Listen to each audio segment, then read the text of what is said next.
Welcome to My Lasso Podcast. Let's get into it.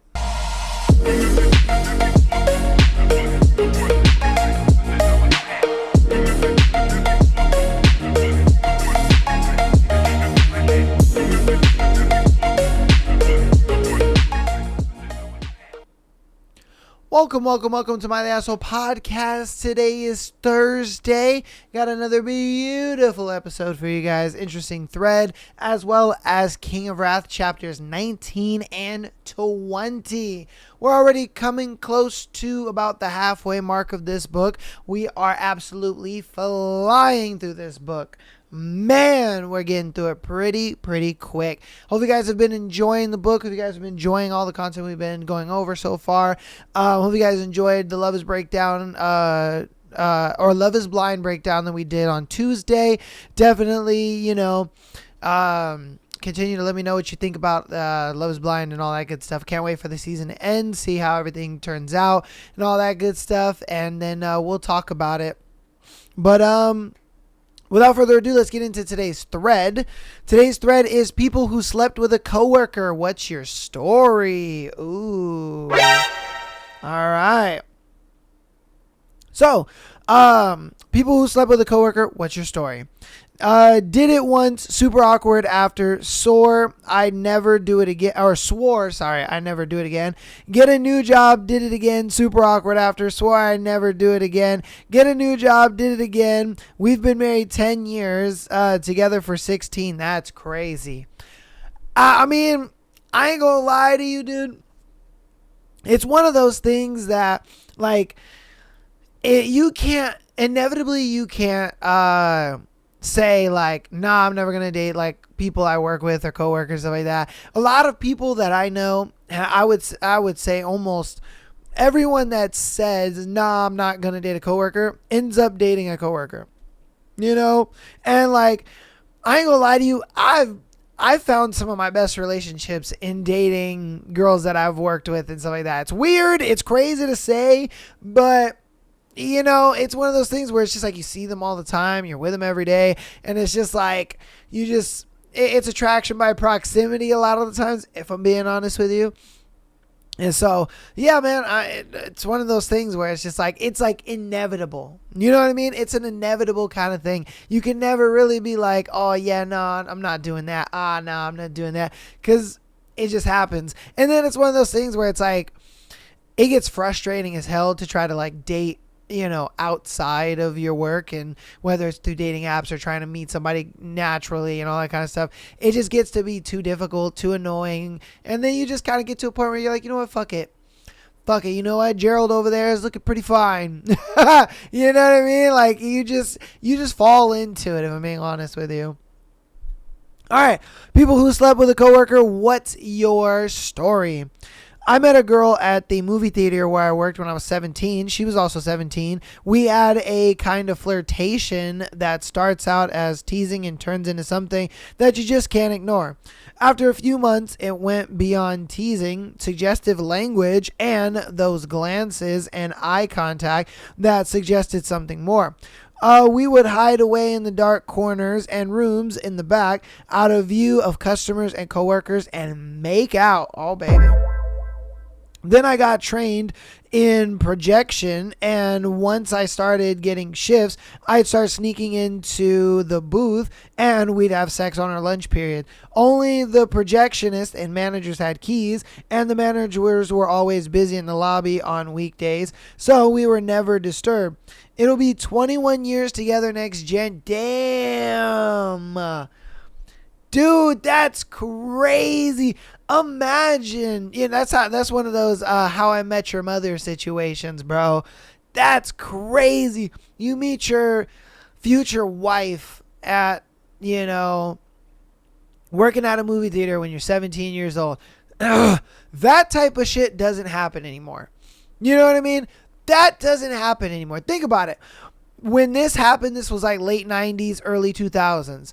Like, this could never happen, ever. There's no way you could ever meet a girl working at a movie theater and you guys get together and you get married and you're together for 20 plus years. Like, that just could never happen. And it's crazy to think, like, how it was back then versus how it is now. Like, man, because I mean, even like the whole coworker dating thing, it never lasts ever. It's one of those things where, like, sure, you can do things to try to make it last. You could try to make it into something, but a lot of times it just don't last, bruh. It just doesn't. Oh, that's crazy, dude. Absolutely crazy. I ain't gonna lie to you. Dang. People who slept with a coworker, what's your story? Well, we had an awkward time of being friends with sexual tension for a year. We eventually had sex and yada yada yada. We're married and our second child is currently rolling over me as I type this. Damn. See, I wish I was born in that time. You know what I mean? I mean, technically I was, but it was just like, it's like yes and no. You know what I mean? Because like when I first started working, there were a lot of times where it's like you could meet some girls that were just kind of down, all that kind of stuff. Nowadays, dude, nah, that ain't the thing at all no more, bro. Like, there's no way you could even think to meet a girl at where you work that it would turn into like a marriage and having kids and all that shit. For some people it could happen, you never know, but I've seen it become more and more rare as like I've worked and changed jobs and got to know people and stuff like that. It is definitely like less and less and less and less, which really sucks, man. Absolutely sucks. But hey, dating scene's cooked anyway. People who slept with a coworker, what's your story? My wife owns a business. I'm her lowest paid employee. I make $0 an hour. I do enjoy the sex, probably the best perk of the job. That's crazy. Mans is a stay-at-home husband. He's just like, yeah, man, I got the best job in the world. I don't get paid shit, but, the coochie's great. The benefits are fine. Like, dang. Hey, if you got it like that, you got it like that. You know what I mean? Yeah, if you got it like that, bro, you got it like that. All right, people who slept with their coworker, what is your story? This is the story of how I derailed a wedding with a pack of cigarettes. All right. I guess we were flirtatious with each other and I never really noticed it. She was cute, but I thought I always treated her like I would a friend because she had a boyfriend. Her boyfriend turned into a fiance. This fiance was the son of the general manager. She was scheduled to be on vacation soon for her wedding. It was about a month away or so. Out of nowhere, she kissed me while we were working. She told me not to tell anyone. Just a few short days before she was leaving for her wedding, she was leaving for her wedding. She found herself out of cigarettes with no money to buy a pack. I felt bad because I knew what it was like to not have nicotine. I bought her a pack of cigarettes. She started her vacation days off. During her vacation, one of the managers came to me and told me that she called off the wedding. She broke up with him. When she came back, she asked if I wanted to hang out sometime. We got drunk and fucked like rabbits. We were laying in bed together, and she told me why she broke up with him. They had been together for several years, and he had never bought her anything. Not one birthday gift, one Christmas gift ever. It was the innocent pack of cigarettes that I bought her that made her realize he was going to be a shitty husband. We dated off and on for a few years, but we were not right for each other and ultimately broke up. I ain't gonna lie to you, having, you just simply bought me something as a reason to like get with somebody. Yeah, I could see why that relationship didn't last.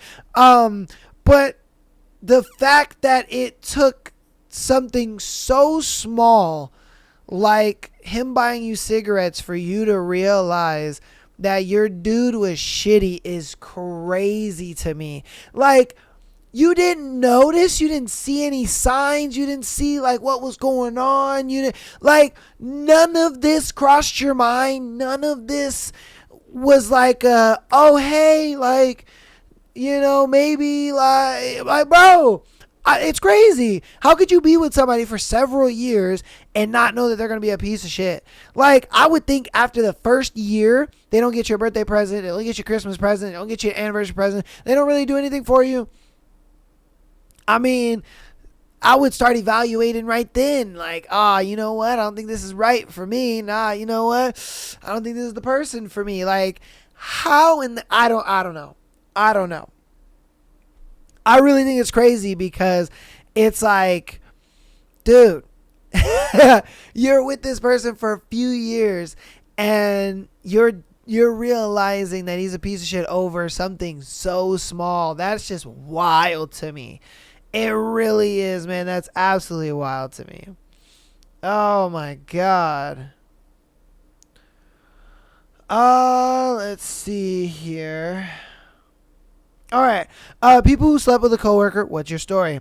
Dated for a while. She was my supervisor. Good relationship. Good breakup. No regrets. Great time. It works if everyone involved is an adult. Yeah, that's kind of facts. That's kind of facts. Because back when I was working retail, everybody was dating each other. You know what I mean? And that was just a big thing. You know, everybody was dating each other in the grocery store, and everybody was dating that so-and-so and this and that. And there was, I mean, so many times there was a thing where guys were dating like multiple girls. And it's great because what they would do is it's like the guy who is in high school and he dates multiple girls, but they're all from different cliques. But what he did is they were all from like different departments.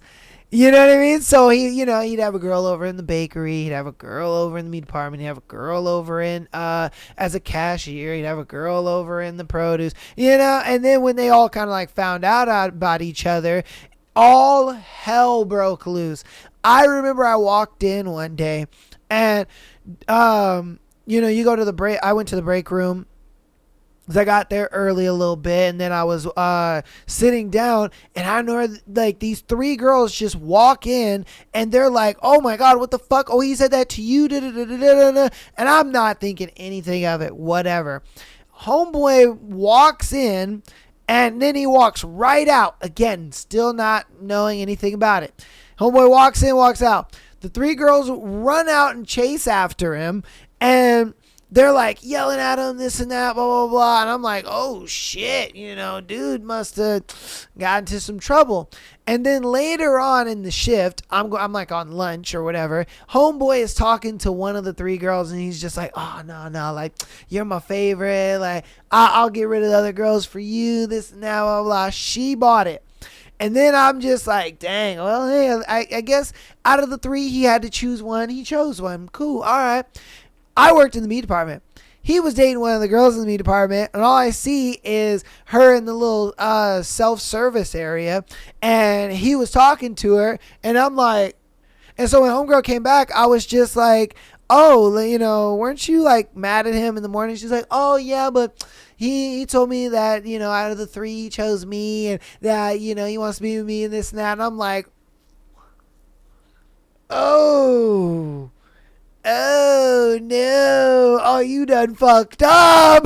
I was like, oh, you done fucked up.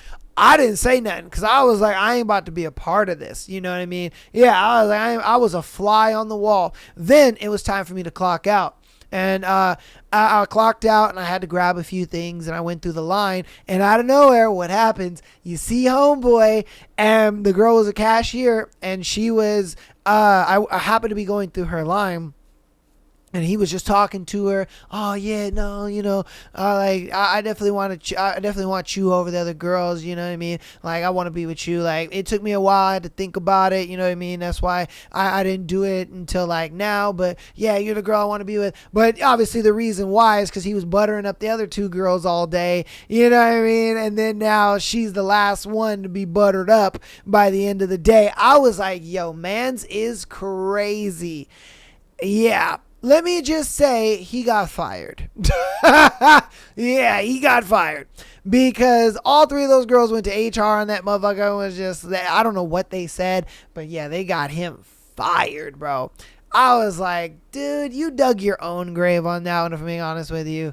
You could have easily chose one of them and been straight, but he wanted all three, I guess. You know, and it's crazy because the manager, like our store manager, was like, yeah, he was trying to put in for a transfer next week and stuff like that. And I'm like, I wonder why. Like, dude knew he was cooked. I ain't gonna lie to you. Oh my God. Ah. All right. People who slept with a coworker. What's your story? He was my foreman. I went down on him in the electrical room and the general foreman's office. 4 years later, we're engaged and currently pissed at each other. I know, it's a beautiful love story. Wow. She took the whole blowing your boss to a whole new level. Girl, that's crazy. That is absolutely crazy. But I believe it, though. I believe it. I used to work with a girl who her last warehouse job, she was hooking up with one of the supervisors, and, they were hooking up like in his office and all that kind of stuff, in trailers and shit. I'm like, bruh, that's crazy.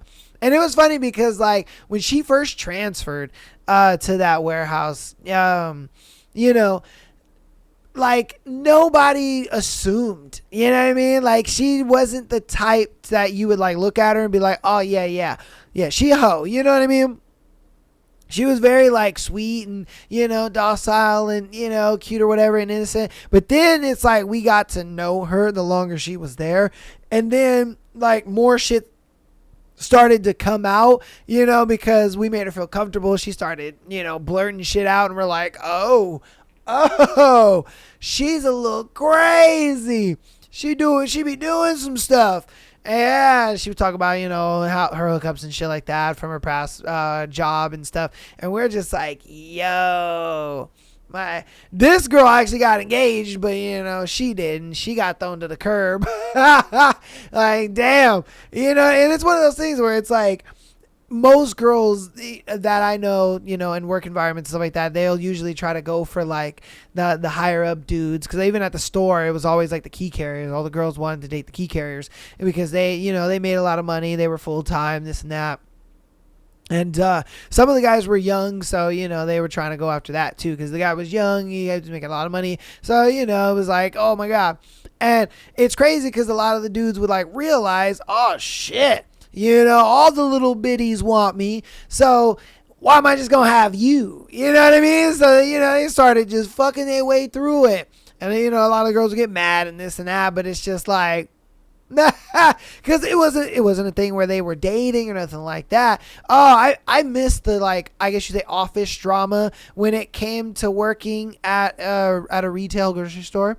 Because if I'm being honest with you, dude, that was probably like some of the best drama ever. Now, it sucked when you were part of the drama, because I ain't gonna lie to you, I was part of the drama a few times. But like when the drama is kind of outside of you and you're just like kind of watching this shit like a reality TV show, it's crazy. It's absolutely crazy. And that's why I think the TV show Cloud9, if you've ever seen that show Cloud9, it's on Hulu. That show perfectly encapsulates how it is to work at a grocery store. I ain't gonna lie to you. Now, that one is a little different just because they really only kind of focus on like the managers and the floor workers, because I mean, honestly, the side departments is where the drama is at. I won't lie to you, bro. It's mainly like the deli and the bakery and all that kind of stuff, because it's majority girls and they all have to work with each other, and girls don't like each other. All right, I'm gonna just be straight honest with you. Girls don't like each other. They will sit there and pretend like a motherfucker in front of each other. But the moment they get into the break room, or the moment they get with somebody they trust and they feel they're alone or whatever, they will fucking go off. They will go off like, yeah, no, that bitch is this and that, and da-da-da. I'm like, damn, son. I'm telling you, I've experienced it so many times to the point where I'm just like, yo, that's crazy. You were just acting chummy with this girl like not even 2 minutes ago, and then now you're telling me all this shit. Like, I'm here for it. I'm ready for the tea, but at the same time, bruh, damn, that's cold-hearted. You know what I mean? Like, I'm the type of person where I'm not going to say anything about someone that I wouldn't say to their face. You know, that's just the type of person I am. That's just how I am. That's how I've always been. And so, you know, for somebody to kind of sit there and, like, tell me one thing and then behind my back say another thing, crazy. And I'm sure it happens, you know. Yeah, I think it happens to everybody. But, like I said, when you're on the outside of that shit, you're just like, damn, you know. Oh my god. All right, we're gonna do one more for this thread, and then we're gonna end the thread. All right, people who slept with a coworker, what's your story? I was the bartender and he was the executive chef. I felt this draw to him even though I had no interest in dating at all. I knew I loved him the first time we spent time alone. All right, a little crazy, but okay. All right. I mean, I would understand, you know, you're going to like somebody, but loving them is crazy. All right. He came up behind me at the gym when I was squatting and touched the small of my back and my hip to help my form. My form was perfect. It was like a lightning strike. He was my soulmate and I knew it. I could literally feel it physically, this urge to never be away from him again. It wasn't even a date. I didn't know he had feelings for me. He was everything. He built my kids' bikes for them. He taught me how to cook in ways I'll use forever. He taught me so much at the gym while I watched his fucking beautiful biceps. He taught me that I think she means squirting is real. Neither of us were expecting that, and he taught me to laugh about the embarrassment when I thought I'd peed on him, and it just felt amazing. I was mortified. I only got 3 years. He has been gone about the same amount of time I knew him now. It feels like I have been holding my breath since he died. Oh my God. I still dream about the times we snuck in the walk-in to make out. There was just so much joy. No one is ever going to look at me like that again. Dang. Oh, that's tough. That has to be the worst thing ever. To literally find the one person that gets you in every single way. Not just one way, but every single way. You know what I mean? Like they are absolutely your everything and they get ripped away from you. Oh my God. That must be really rough. Must be really rough because I couldn't imagine being with someone and being in love with them and they are literally my everything and they die and pass away. That is just something unfathomable to me. Oh my God. And the people that go through that, it's just, because it really makes you feel like, dude, how can you go on? You know what I mean? Like, how can you continue to like want to be alive? You know, I mean, I'm sure she looks at it like I'm alive for our kids and you know what I mean? I still have work to be done on earth and stuff like that. And I get that 1000%. But it's like if they didn't have kids and it was just them, oh yeah, I would definitely be feeling that way. I would definitely be feeling like, dude, you know, there's no way. Like, you know what I mean? Like, there's no way. My life is just destroyed. But yeah. Oh, that's crazy. That is absolutely crazy. All right, that's going to go ahead and be that thread, man. Hope you guys enjoyed the thread. Let me know what you thought about it. If you have a situation where you know of someone who's dated a coworker, if you dated a coworker, or just some coworker dating drama, definitely let me know down in the comments. I do love to read you guys' comments, and I appreciate all of your comments as well. So, announcements, patreon.com/Am I the Asshole podcast. Get an exclusive episode every single Friday, as well as being able to send in your scenario to be featured on the Tuesday and Sunday shows, all right? If you are an audio listener and you're a bit iffy about signing up for the Patreon, don't worry. All of the Patreon episodes are on Spotify. As long as you are a free 7-day free trial member or you are a full paid member. All right. So definitely check that out, and it helps out and supports the show in a massive way. All right, $3 a month. Audio listeners, thank you guys so much for all the downloads as well as the support you guys have been showing. I've been loving to see my analytics go through the roof. I did not know that September was actually our highest downloaded month of 2,700 downloads in 1 month. Thank you guys so much for all of that. Previously, it was like 19... I think it was like 1,900. It was like 1,996, something like that. That was like our, I think that was August, and that was our highest. Or no, I'm sorry, that was July. That was July, and that was our highest downloaded month. You guys absolutely destroyed that, man. So, hopefully, by the end of this year, one of the months we can hit 3,000. That would be kind of awesome. But thank you guys for all the support. I really do appreciate it so very much. For you guys coming out and watching every episode on the Tuesday, Thursday, and Sunday.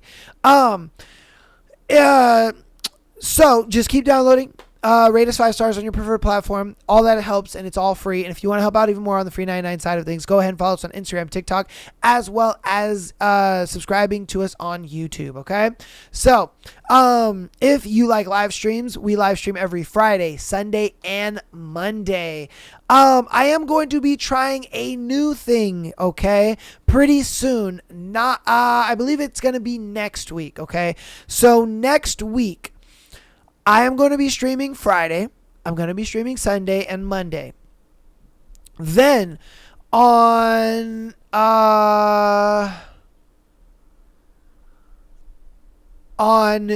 it'll technically be Wednesday morning.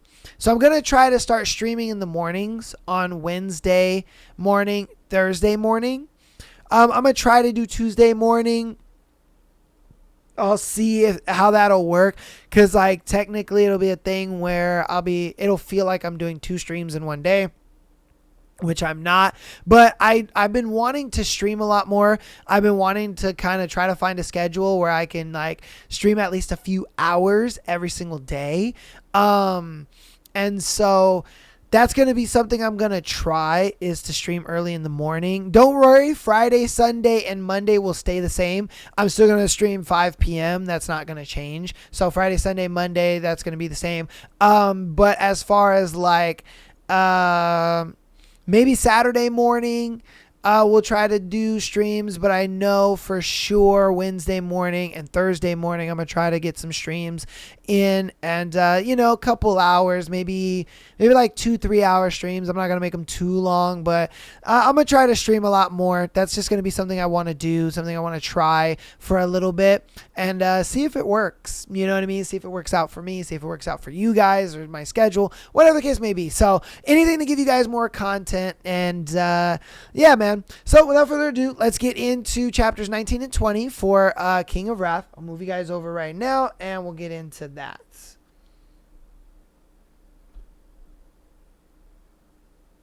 Chapter 19. Dante. A Thanksgiving Day call from Dante Russo. Christian's drawl rolled over the phone. I'm honored.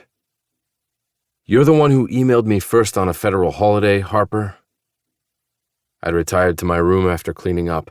My parents and Luca were downstairs, but I wasn't in the mood to play late-night Uno or whatever the hell they were doing. My parents would continue to be inappropriate, and my brother would bug me about Vivian. No fucking thank you. Ah, yes. Christian's voice sobered, a sign he was entering business mode. We found another set of photos in a safety deposit box registered to an alias. Total count is now 5. Francis was a paranoid bastard. Do you think there's more? I glanced at the ensuite bathroom. The sound of running water leaked under the closed door like erotic white noise. Vivian was in there, wet, naked. Heat and annoyance rushed through me in equal measure. I turned my back to the door and waited for Christian's response. "There could always be more," he said. "That's the game we're playing until we can confirm exactly how many backups Francis has." Basically, I was playing chicken with my brother's life. I could call Francis's bluff, but I rubbed an aggravated hand over my jaw. It was too damn risky. "My team will continue looking until you tell us to stop." Christian paused. "I have to say I'm surprised you haven't checked in since October. I thought the issue held more urgency for you." "I've been busy." The sound resonated with knowing. "Or perhaps you're warming up to your bride-to-be. I heard you two disappeared for quite a while at Valhalla's New York gala." My teeth clenched. Why was everyone so obsessed with my feelings toward her? What we do in our private time is none of your business. Considering I'm actively surveilling her father on your request, it's partly my business. Ice clinked in the background. "Be careful, Dante. You can either have Vivian or you can have her father's head on a platter. Figuratively speaking, of course. You can't have both." The shower stopped running, followed by a beat of silence and the opening creak of the bathroom door. "I'm well aware. Keep looking." I hung up right as Vivian stepped out in a cloud of steam and sweet-smelling fragrance, every muscle tensed. Objectively, there was nothing indecent about her silk shorts and top. It was the same outfit she'd worn in the kitchen during our snack night, only in black instead of pink. Unobjectively, it should be outlawed. All that exposed skin couldn't be good for her. Never mind the fact we were in tropical Bali. The outfit was a hypothermia case waiting to happen. "Who are you talking to?" Vivian loosened her hair from its bun and ran her fingers through the dark strands. They cascaded down her back, begging me to wrap my fist around them and see if they were as soft as they looked. My jaw muscles flexed. "Business associate." I'd stayed up late the past 3 nights so I wouldn't have to share the room with Vivian while we were both awake. She was always asleep when I came in, and I was always gone when she woke up. We didn't have that option tonight. Apparently, Vivian wasn't in the mood for card games with my family either, so we were stuck in the same room, awake, half-dressed, together. Fuck my life. "On Thanksgiving?" Vivian smoothed body lotion over her arms, oblivious to my torture. I should have stayed in the damn living room. "Money doesn't rest." I turned my back to her and pulled my shirt over my head. The air conditioning was on full blast, but I was burning up. I tossed the shirt over the arm of a nearby chair and faced her again, only to find her staring at me with wide eyes. "What are you doing?" "Getting ready for bed." I cocked an eyebrow at her visible horror. "I sleep hot, Miyagata. You wouldn't want me to roast to death overnight, would you?" "Don't be dramatic." She muttered, setting her lotion back on the dresser.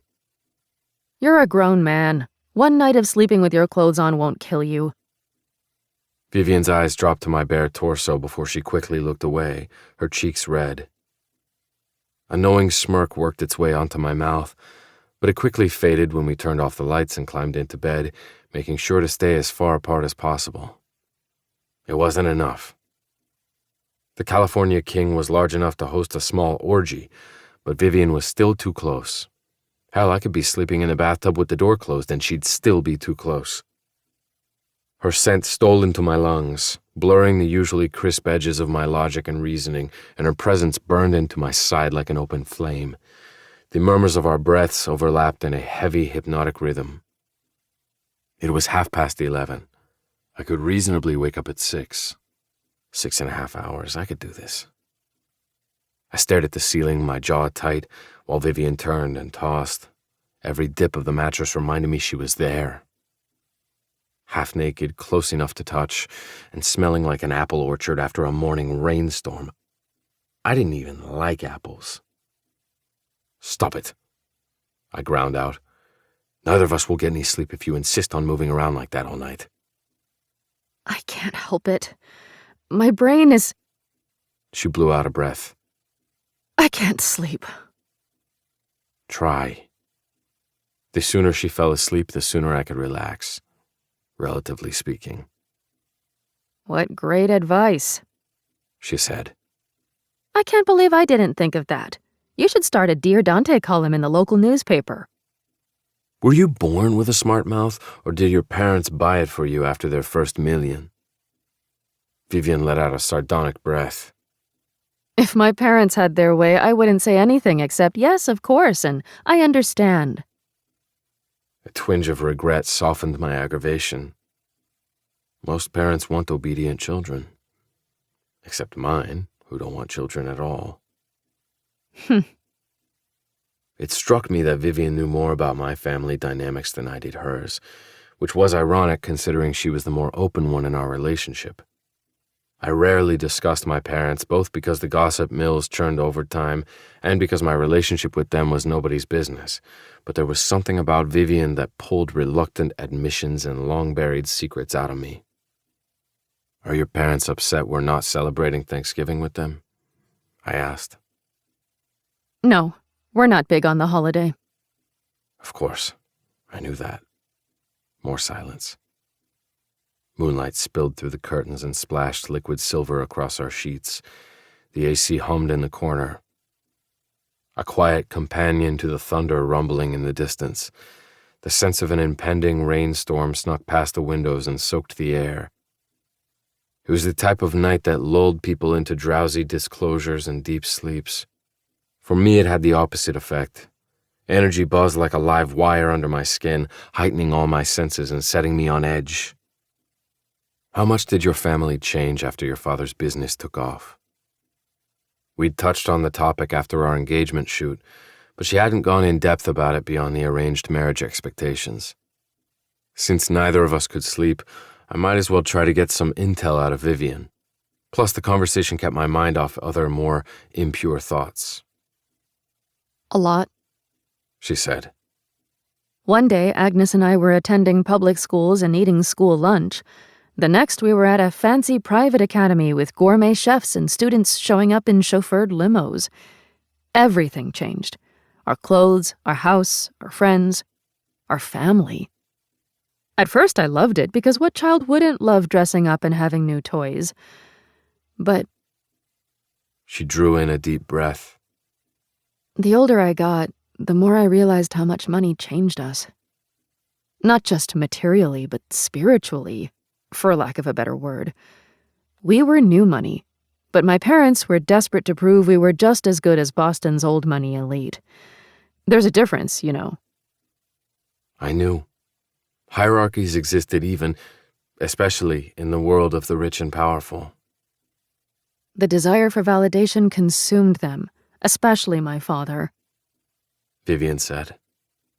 I can't pinpoint the exact turning point, but I woke up one morning and the funny, caring man who'd carried me on his shoulders when I was a little girl and helped me build sandcastles on the beach was gone.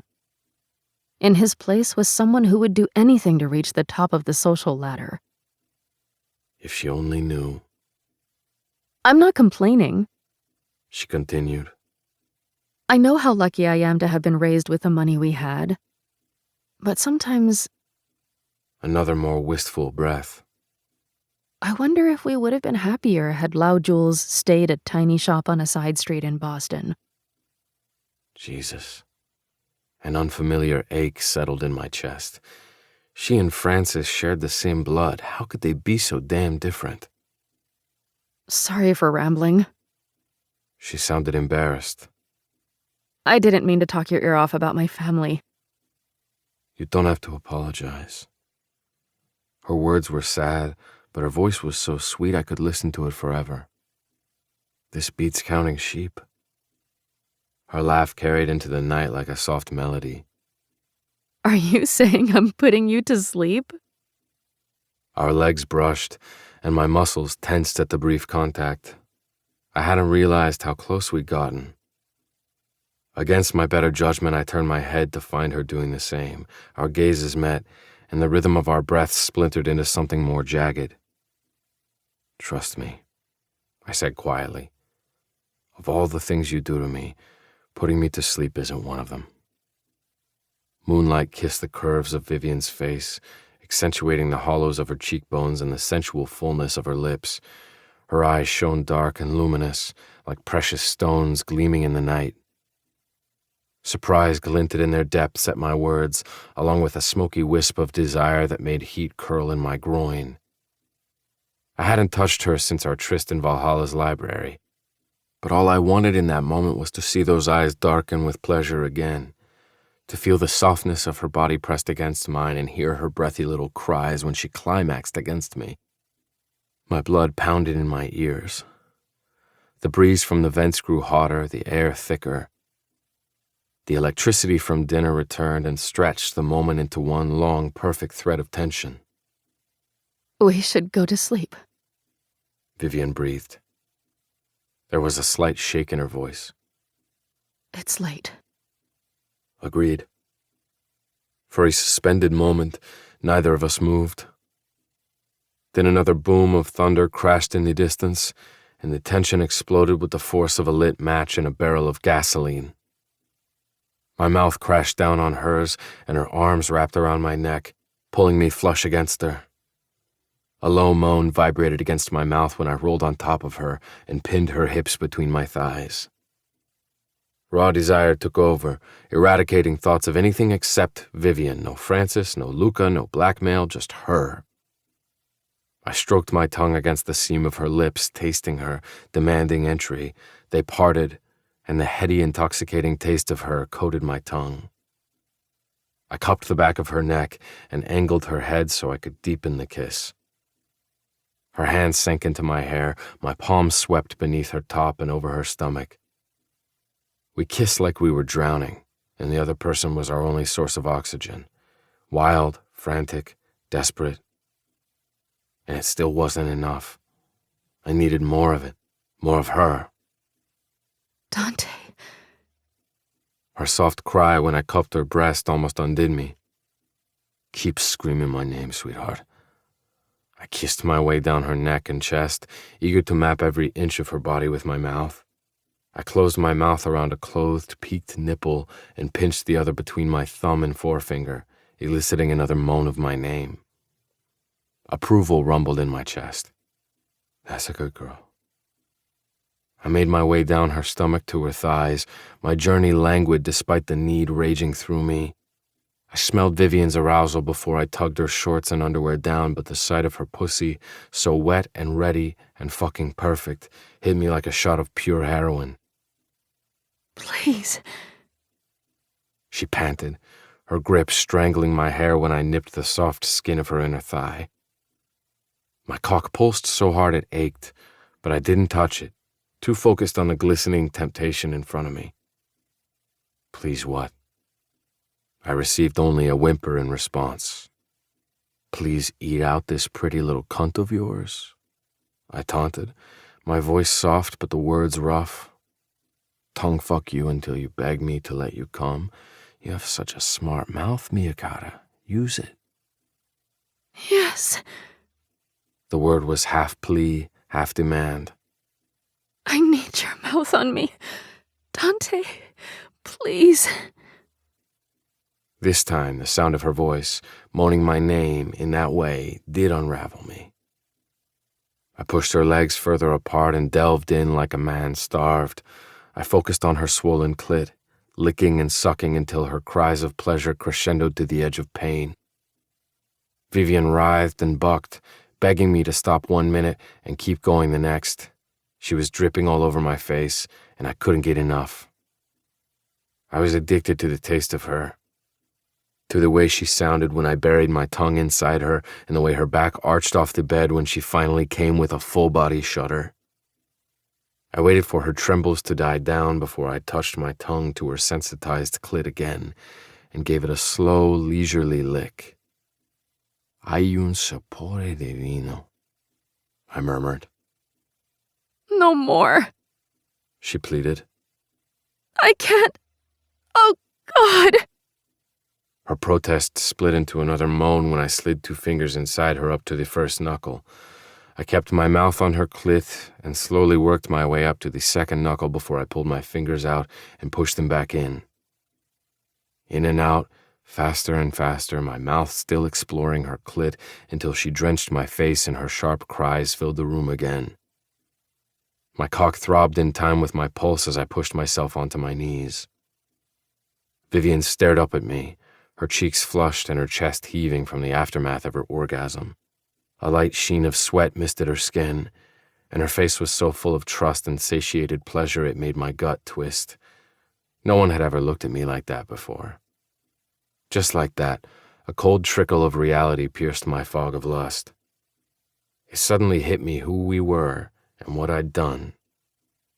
We weren't a normal engaged couple. She was the daughter of the enemy, and I'd been forced into this engagement even if she didn't know it. I wasn't supposed to like her, much less desire her. Vivian wrapped her arms around my neck and pressed her hips up against mine, the message clear. Fuck me. I wanted to. My body screamed for it, my cock ached for it. It would be so easy to sink into her softness and let it carry us away for the night, but if I did, there would be no going back. Not for her, and not for me. My hands fisted on the mattress as indecision warred. You can either have Vivian, or you can have her father's head on a platter. Figuratively speaking, of course, you can't have both. Ice water doused the remaining heat in my veins. Of all the voices I wanted to hear in bed, Christian's ranked in the bottom 5, but the bastard had a point. Vivian didn't have a perfect relationship with her family, but she still cared about them. One day soon she'd find out the truth about our engagement and her father's deception, and she'd be devastated. Adding sex to the mix would only complicate things further. Dante? Tentativeness crept into her voice at my hesitation. God damn it. I unwound her arms from my neck and straightened, trying to ignore the hurt and confusion on her face. Get some rest, I said roughly. It's been a long day. I didn't wait for an answer before I got off the bed, headed into the bathroom and locked the door. I turned the shower as cold as it would go, letting the icy water blast some fucking sense into me. Self-loathing formed a concrete block in my chest. What the hell was I doing? Kissing Vivian, letting my guard down, almost having sex with her in my parents' villa for Christ's sake. I'd intended to stay away from her until I took care of her father and ended our farce of an engagement. Now here I was, taking a cold shower at midnight so I didn't fuck up my plans any more than I already had. I'd spent my life honing my control. Enzo Russo had drilled its importance into me since I was a child.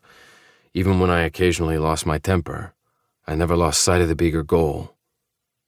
But I'd also never met anyone like Vivian. Of all the people in my life, she was the only one who could make me lose control. Chapter 20. Dante. Kai's punch snapped my head back with such force my teeth rattled.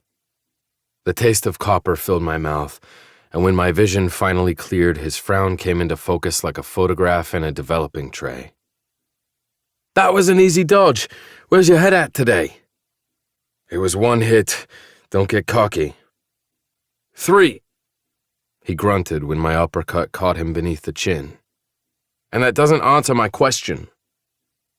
I blamed the next words out of my mouth on the residual impact of his strike. I kissed Vivian over Thanksgiving. Willingly, of my own accord. We'd done more than that, but I sure as fuck wasn't discussing our sex life with Kai. The engagement photo shoot kiss had been forced. Bali had been... Hell, I didn't know what Bali had been other than a mindfuck. Vivian had been asleep or pretending to be asleep after I got out of the shower, and we'd avoided discussing what happened in the weeks since. She probably thought I'd rejected her for whatever reason, and I was too disconcerted to correct her. Kai gave me a strange look. You kissed your fiancée, so what? Fuck. The kiss had screwed me up so much I'd forgotten he didn't know I despised her family. To him, our engagement was business, but most arranged marriages still involved physical intimacy before the wedding. If not sex, then at least something as simple as a kiss. It was different this time. I shouldn't have done it. The kiss, opening up about my family, all of it. Yet I did it anyway. Somehow, some way, Vivian Lau had burrowed under my skin, and I didn't know how to get her out without losing a piece of myself in the process. A knowing glint passed through Kai's eyes. Mixing business with pleasure. It's about time. Look who's talking. Kai's idea of fun was translating academic texts into Latin for no reason other than he was a show-off and bored as hell. What can I say? I prefer the company of words to people. Except for you, of course. Of course. He was so full of bullshit. He laughed. Cheer up, Russo. Liking your fiancé isn't the worst thing in the world. Maybe not in his world, but it was in mine. My efforts to avoid Vivian disintegrated when I returned home and promptly ran into her in the foyer. Oh my God! What happened? Her horrified expression confirmed what I already knew. I looked like a mess. And if I had any lingering doubts, the mirror hanging opposite the front door smashed them into smithereens. Bruised jaw, blackening eye, a cut over my brow. Thank fuck I didn't have a board meeting in the next 2 weeks. Kai. I removed my coat and hung it on the brass tree. My tone was indifferent, but an unsettling warmth unfurled behind my ribs at her concern. Vivian's brows pulled together. Kai hit you? He doesn't seem like the type. He's usually so calm and nice. Just like that, the warmth turned into annoyance. I told you he's not as nice as he seems, I said in a clipped voice. But to clarify, we sometimes blow off steam by boxing. He happened to land more hits today since I was distracted. Thinking about you. You box for fun. Vivian set the vase of flowers in her arms on the marble side table. That makes so much sense. What's that supposed to mean? It means you have a temper. She straightened the stems, oblivious to my scowl. I'm sure boxing helps, but have you ever thought about anger management classes? A teasing note ran beneath her voice. I don't need anger management classes. I growled. First, she was the reason Kai got the upper hand in the ring. Now she was insulting me? I'm in full control of... I broke off at her laugh. Realization dawned. You're teasing me. It's too easy. Vivian's smile faded when she faced me again. Her eyes swept over my face, lingering on the nasty cut above my eye. You should ice your bruises and clean that cut, or it'll get infected. I'll be fine. They weren't my first or worst injuries from the ring. Ice and disinfectant. She said firmly. Now. Or what? I shouldn't be indulging her, but she was so endearing when she tried to boss me around that I couldn't resist. Her eyes narrowed. Or I'll place every candlestick in this house at uneven intervals and make sure your foods touch every single meal. Greta will help me. She likes me more than you. I took back what I said about her being endearing. She was fucking evil. Meet me in the guest bathroom. I'm getting the ice. I didn't take well to people telling me what to do, but a reluctant wisp of admiration curled in my chest as I headed to the bathroom. I leaned against the counter and checked my watch. I had a mountain of paperwork to review, and God knew I should stay the hell away from Vivian until I sorted out my aggravating feelings toward her.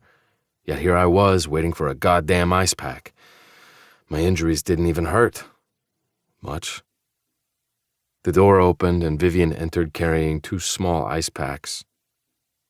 I told you I'm fine, I grumbled, but a spark of pleasure lit in my chest when she brushed gentle fingers over my jaw. Dante, your skin is purple. Purple-black. A smile tugged on my lips at her cutting look. Precision is important, Miyakata. Are you trying to get a matching injury on the other side of your jaw? She asked pointedly, pressing one of the packs against my face. If so, I can help with that. It's not very sporting of you to threaten bodily harm while patching me up. Some might even say it's hypocritical. I don't like sports, and I'm an excellent multitasker. Yet Asher Donovan and Rafael Pessoa, two sports stars, are on your dream husband list. I used to be a fan of both. Not anymore. First of all, you have to let that list go. Second of all, hold this over your eye. Vivian pushed the second ice pack into my hand while she dampened a washcloth. Don't deflect from the main issue here, which is your utter refusal to ask for help. I can handle a few injuries. I've been through worse. Still, I didn't resist when she dabbed the cloth on my wound. Do I want to ask what you mean by worse? I broke my nose the first time when I was 14. Some asshole was bullying Luca, so I hit him. He hit me back. It got ugly enough I had to go to the ER. Vivian winced. How old was the other kid? 16. Fletcher Alcott had been a real piece of work. A 16-year-old was picking on a 9-year-old? Cowards always pick on people who can't fight back. Sadly true. She retrieved a bandage from the medicine cabinet. You said that was the first time you broke your nose. What happened the second time? My mouth curled into a grin. Got drunk in college and fell on the sidewalk. Vivian's laugh washed through me like a cool breeze on a hot summer day. I can't imagine you as a typical drunk college student. I did my best to erase any incriminating evidence, but the memories are there. I'm sure you did. She placed the Band-Aid over the cut and stepped back with a satisfied expression. There. Much better. You're forgetting one thing. I tapped my jaw. I didn't know why I was dragging this out when I didn't want to be here in the first place, but I couldn't remember the last time someone fussed over me. It felt nice, disturbingly so. Vivian's brow wrinkled. What? My kiss. Pink crept over her cheeks. Now you're the one teasing me. I would never tease about such a serious matter, I said solemnly. One kiss for each of my injuries, that's it. Would you deny a dying man his last wish? Her sparkling gaze held a touch of exasperation. Don't be dramatic. You're the one who said you were, quote-unquote, fine. But since you insist on being such a baby about it... She moved closer again. My pulse beat in my throat when she brushed her lips over my brow, then my jaw. Better? Much. You're incorrigible. Laughter bubbled beneath her voice. It's not the worst thing someone's called me. I believe it. She turned her head a fraction, and our eyes held. The bathroom smelled like lemon cleaner and ointment, two of the unsexiest scents known to mankind. That didn't stop heat from sparking in my blood or the memory of her taste from flooding my mind. About Bali. Her breath brushed my skin, warm and tentative. My groin tightened. Yeah. You were right to stop things when you did. What we did was a mistake. Something that felt suspiciously like disappointment snaked through my chest. I know we're getting married, so we'll have to... eventually. Vivian skipped over the specifics. But it's too soon. I had too much wine at Thanksgiving and got caught up in the moment. It was a... She faltered when my hands rested on her hips. a mistake. Right? Her skin branded my palm through the layer of cashmere. A hard smile flickered over my mouth. Right. My touch lingered for a beat before I moved her to the side and headed to the exit. I should have stopped in Bali, and what happened before I stopped was a mistake. We were both right. But it didn't mean I had to like it.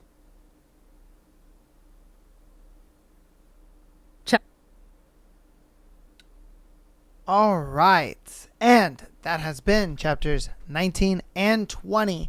Definitely let me know what you guys think about today's episode, all that we've gone over today, down in the comments. I will see if you're on Patreon. I'll see you tomorrow. If you guys aren't on Patreon, then I'll see you over the weekend on, during the streams. Or if not, I'll see you on Tuesday. Love you guys all, and peace.